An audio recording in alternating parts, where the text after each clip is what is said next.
Hey, salut les planteurs, j'espère que vous allez bien. Nous sommes toujours en Guadeloupe. Et après avoir visité 2 jardins botaniques, on va visiter un petit peu la forêt tropicale, et voir un petit peu les espèces qui s'y trouvent.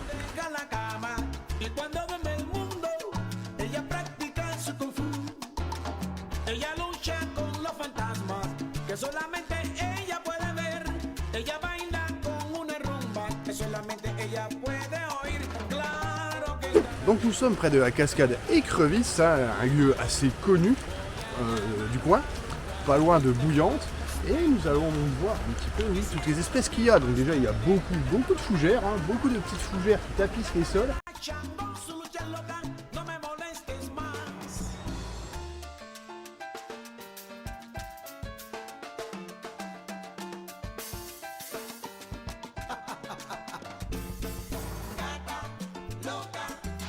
Il y a plu il n'y a pas très longtemps, donc le sol est un peu glissant, hein, je ne vous le cache pas. Mais bon, le chemin est quand même tracé, on peut y accéder assez facilement. Ouais.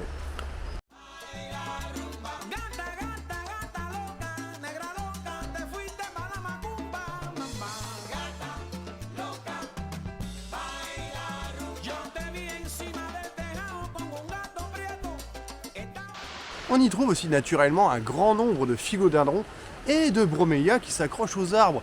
Et quand on observe un petit peu la canopée, c'est vraiment très beau aussi, hein. Faut pas s'attarder que au sol.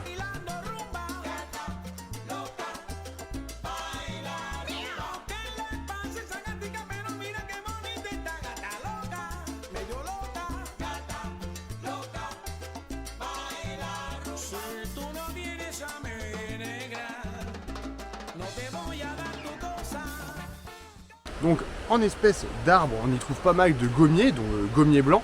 Il y a aussi des corossoles, hein, qui poussent naturellement dans cette partie de l'île. Il faut d'ailleurs noter que la Guadeloupe est en fait 2 îles. Et oui, il y a une île volcanique et une île plus sédimentaire, qui est le résultat d'une plaque tectonique qui s'est surélevée.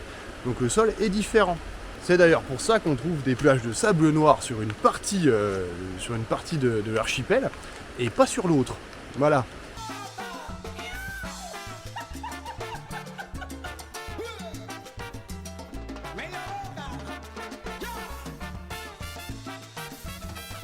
On peut observer aussi grand nombre de palmiers qui sont indigènes ou qui ont été rapportés. Bon, évidemment beaucoup de cocotiers, mais aussi d'Ekensia par exemple, qui prennent une taille assez balèze une fois dans un milieu favorable comme celui-ci.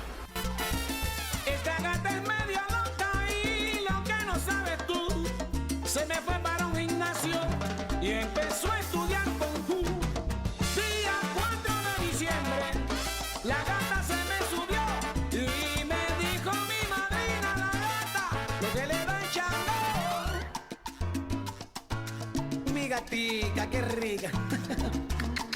Gatica mia.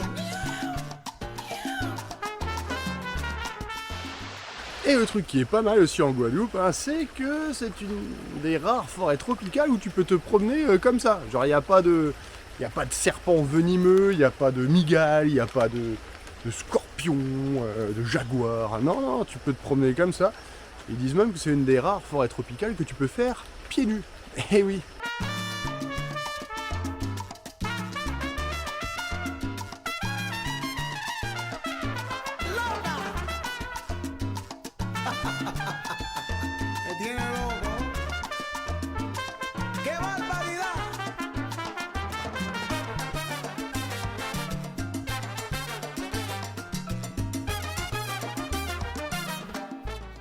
La Guadeloupe est naturellement un département assez luxuriant, très vert. D'ailleurs, on le voit même quand on circule sur les routes. Il y a des routes qui passent carrément dans la forêt. Il y a plein de lianes qui tombent ou des synapsus. Il y a beaucoup de synapsus qui tombent de façon, on va dire un peu comme des lianes, quoi.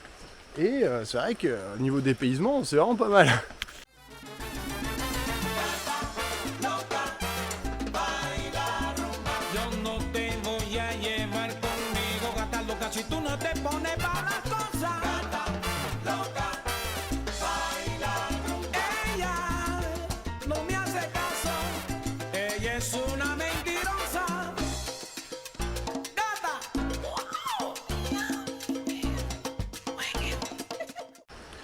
Derrière moi se trouve une espèce appelée Acomat boucan.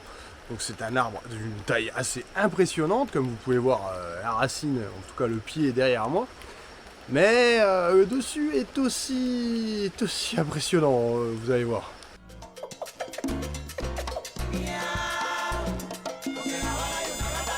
Como hay locas, Ave María, ponte pa' tu cosa, gata, loca, baila rumba. Con la morena baila estos son sabrosos, negra, ponte pa' la cosa, gata, loca, baila. Camina, camina, camina, camina, camina. Pour cette deuxième partie d'épisode, nous allons parler d'un écosystème de littoral unique, constitué de végétaux adaptés aux milieux salins et aux variations de marée. En Guadeloupe, elle se trouve principalement dans les zones abritées comme les lagunes, les estuaires et les rivages un peu exposés aux vagues. Je parle bien sûr des mangroves, et avoir l'occasion d'en voir une d'aussi près, on y trouve principalement des palétuviers rouges, car peu d'autres plantes peuvent s'adapter à ce milieu si particulier, à part quelques rares cocotiers. Il existe des mangroves à plusieurs endroits du monde, mais les palétuviers, qu'ils soient rouges, noirs, blancs ou gris, dominent cet écosystème.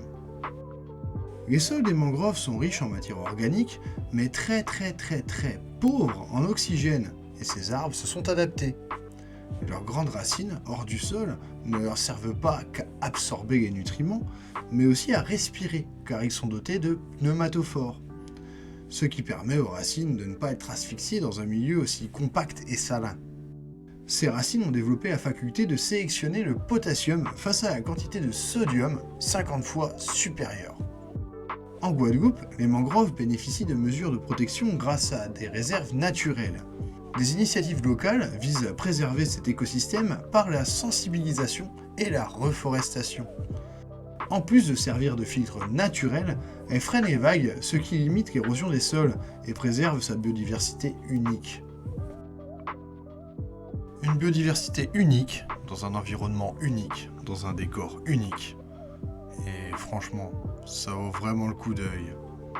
Et voilà, c'est tout ce que j'ai à dire. En tout cas, merci à vous d'avoir suivi cet arc Guadeloupe. C'était vraiment très sympa à faire, très intéressant à aller visiter sur place, surtout. Les gens sont super cool, franchement, la Guadeloupe, c'est chic de ouf. Mais dans tous les cas, n'hésitez pas à vous abonner, bien sûr, à nous retrouver sur Instagram. Et on reparle d'autres choses bientôt, les planteurs, de nouvelles vidéos arrivent, donc restez connectés. Quant à nous, nous allons retourner en métropole d'ici peu. Bon, ça fait un petit coup de dépaysement, ça fait du bien et j'espère que vous en aurez profité aussi. Allez, ciao les planteurs, on se retrouve bientôt. À la prochaine. Tchuss!